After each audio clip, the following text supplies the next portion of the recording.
Buys them. I say, now, you're not versed in international sales or international units of measurement or anything like that. However, you know, you buy a pump and you say it's an M63. Okay, great. You think you have 63 CFM, okay? Mm-hmm. You don't have 63 CFM. That is 63 cubic meters per hour by the European standards, okay? So, to convert that to CFM, we just multiply by a 0.6. I'm not getting precise here. So now you're at 36, but that's at 50 cycle. So now you add 20%. And you get into the 43, 45 CFM. That's what you have. You don't have 63 CFM. So you have to be careful when you buy pumps, because I don't know of any manufacturer in the U.S. that makes vane pumps anymore in the United States. So the key is, look at the label. Sometimes they'll say liters per minute. Sometimes they'll say liters per second. Sometimes they'll say cubic meters per hour. But if you want to use cubic feet per minute, you have to make the conversion, and you have to understand that. And bigger does not necessarily mean better. If you have a restriction, the smallest point in the manifold will determine the conductance of the gas coming out. What we do with our formula, and this is pretty clear, as the molecules get further apart, it makes more difficult to trap those molecules and evacuate them, okay?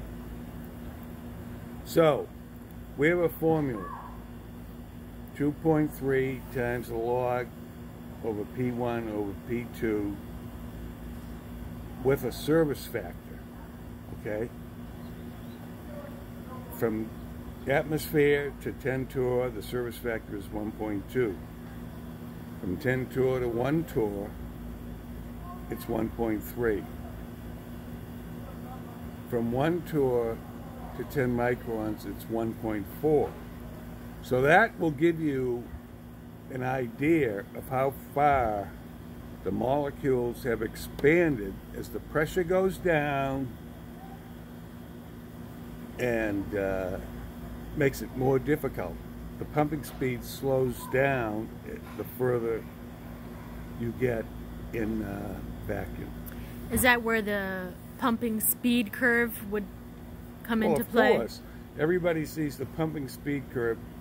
It's not very good, say at atmosphere or 500 torr or 400 torr, because you have density and it requires more horsepower and you're compressing more gas. Now, as you go down, once you get most pumps, two-stage vane pumps, for example, or dry pumps or whatever, have full pumping speed down to 1 torr. However, below 1 torr, then it drops off dramatically because of the mean free path, or to put it more simply, the distance between the molecules in the chamber. Now, I have had people come to me and say, well, we want the best pump you have. This will blank off at 5 times 10 to the minus 4. And I said, well, you're only running at 1 torr. Why would you want that? Oh, I want the best. Well, no, that's not good. It's not good for a two-stage pump to be running at 1 torr, because the oil flow inside is not going to be as efficient as it is at 10 microns. A second stage vacuum pump versus a single stage? Yeah, a single stage is 1 torr. A single stage vane pump can blank off at minus half 1, a torr. yeah. have to. But Okay. But it has no speed at that. Okay? People shouldn't be hoodwinked into believing that they can pump on a system like a two-stage Bain pump, 5 times 10 to the minus 4. Okay?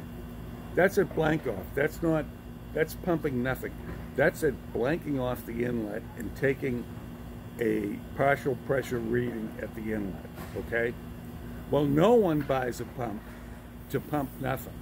So if you're going to pump something, it's not going to be 5 times 10 to the minus 4.